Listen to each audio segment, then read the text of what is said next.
Hello community! Today I want to show you that there is a difference if you read in some data via a GPT-4 plugin or if you just copy the text directly into GPT-4. So I use two identical GPT-4 systems. On the left hand side I have one where I have here an Arxiv PDF and I use a GPT-4 plugin with the name SCHOLAR AI, and SCHOLAR AI reads in this PDF into my GPT-4 system. And 30 minutes later, I make the same with my GPT-4 system. I have the same Arxiv PDF, but this time I just mark here the complete text in my PDF as a string copy, and I just copy the text here into my GPT-4 prompt. This is the whole difference. So it is the same text, it is the same GPT-4 model, but you will see that the results is significantly different.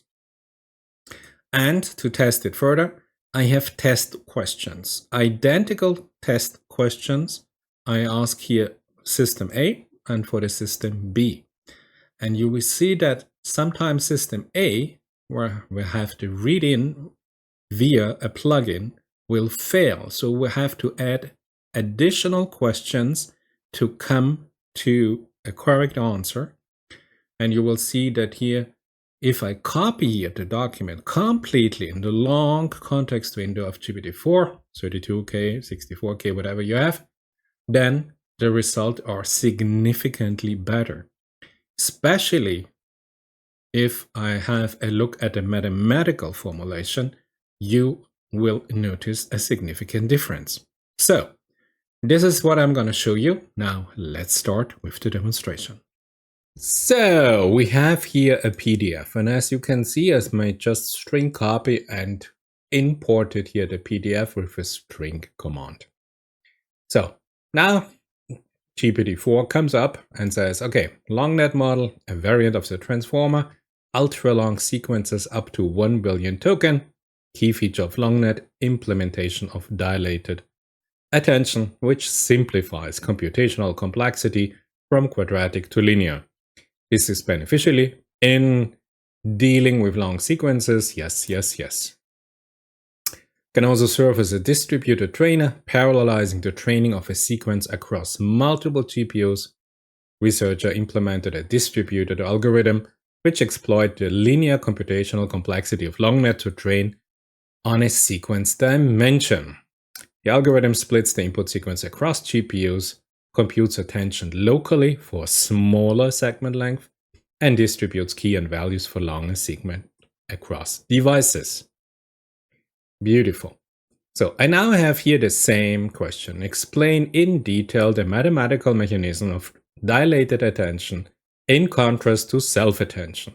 Discuss the pros and cons. So self-attention, yes, you know this, scale dot product attention, classical. Yes, we know how self-attention works. Beautiful, you have here the vector. And then dilated attention. Dilated attention is a variant of the attention mechanism introduced to reduce computational complexity of self-attention. Instead of computing the attention score between every pair of words, dilated attention only calculates the score between a word and other words that are at specific distances away. And the distance is governed by this famous dilation factor. Dilated attribution can be mathematically explained as follows. You have, similar to self-attention here, your vectors, your tensor. Instead of calculating the attention score for each pair of words, dilated attention calculates score only for words that are at certain intervals. For example, with a dilation factor of 2, it calculates the score for word pairs are 1, 2, 4, 8 positions away from each other. These scores are then used to weight the vectors, and the sum of these weighted vectors gives the output. Complexity of dilated attention is significantly less than that of self-attention. Beautiful. Comparison. Computational complexity, you know now the difference in the dimension. Self-attention allows for the computation of attention scores between each pair of words, capturing complex contextual dependencies. Dilated attention, by contrast, computes scores between words at specific intervals, which may miss some close contextual relationships if the dilation factor is large. Memory is clear. Pros and cons. Self-attention. Pro captures complex contextual dependencies by considering each pair of words in the sequence. Con, high computational complexity and high memory requirements. Dilated attention. Pro, reduce computational complexity. Con, may miss some close contextual relationships, especially if the dilation factor is large. So, great. Now, second question. Explain the mathematics behind the multi-head dilated attention and why we do this. Goes on, multi-head is an extension. Yes, yes, yes. We have an embedding projection, the query, the key, and the value tensors. In multi-head attention, these transformations are performed h times, where h is the number of heads, using different linear transformation for each head. Therefore, for each word in the sequence, we have h different sets of our 3 tensors. Dilated attention in each head. Dilated attention is performed separately, computed for each pair of words, certain interval away, determined by the dilation factor. You know this now. Final projection, all the head are concatenated and then transformed using another learned linear transformation to produce the final output. Why do we use multi-head dilated attention? Attention mechanism is to allow the model to capture different type of dependencies in the data. Since each head has its own set of learned linear transformation, each can learn to pay attention to different features in the input sentence. Multi-headed dilated attention, on contrary, extends now this idea by applying different dilation factors in different heads, allowing the model to capture relationships at various distances. Can be useful in tasks like language modeling, where dependencies can occur at multiple scales. A head with a small dilation factor might capture local syntactic structures, like a phrase, while a head with a large dilation factor, so far away sequences, might capture long-distance semantic relationships, like subject-predicate agreements. The combination of these different views of the data help in creating a more robust and expressive representation of the input sequence. The use of multiple heads, various dilation factors, also help in managing the trade-off between computational complexity and the richness of contextual understanding. Thus, multi-headed dilation attention provides an efficient way to handle large sequences and capture contextual relationship at various scales.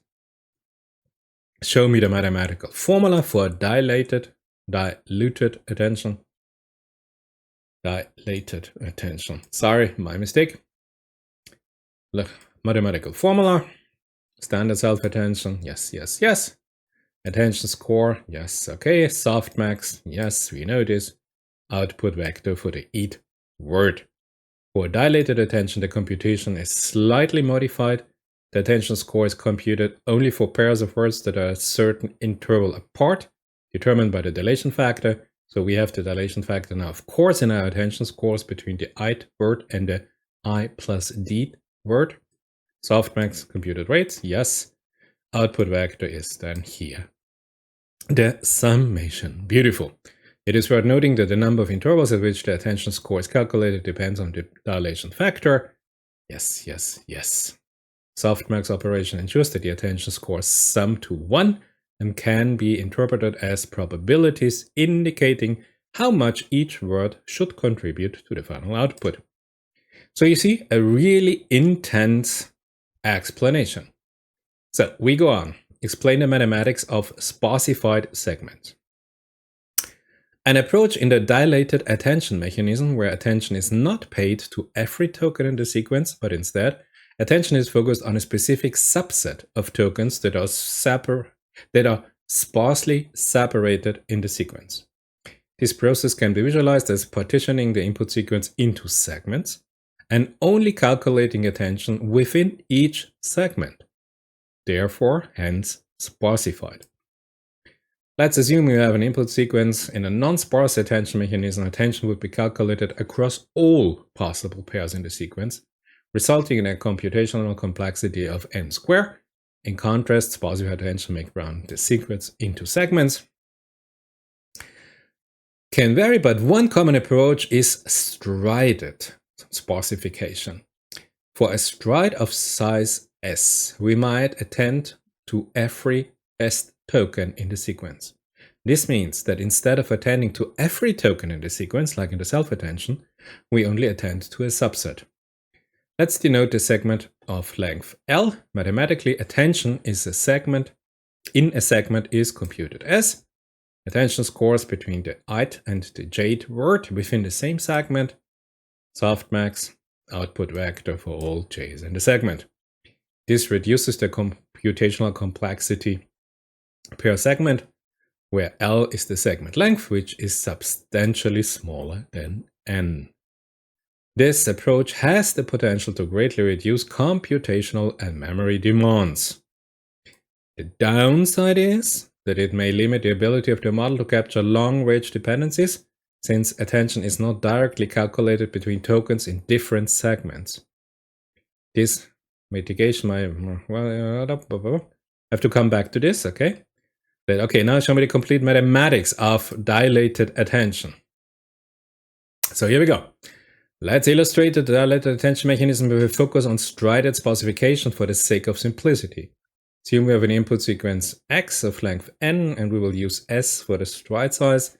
We define a dilation rate D such that every D token will be attended. We have the input projection here of our query, key, and value tensors calculated by multiplying the input token with the weight matrices. Yes, yes, yes. Segmentation and sparsification. Next, the input sequence is divided into segments. For the purpose of illustration, let's consider a stride of size S. This segmentation effectively reduces the number of tokens that each token attends to, focusing on a subset. You know this.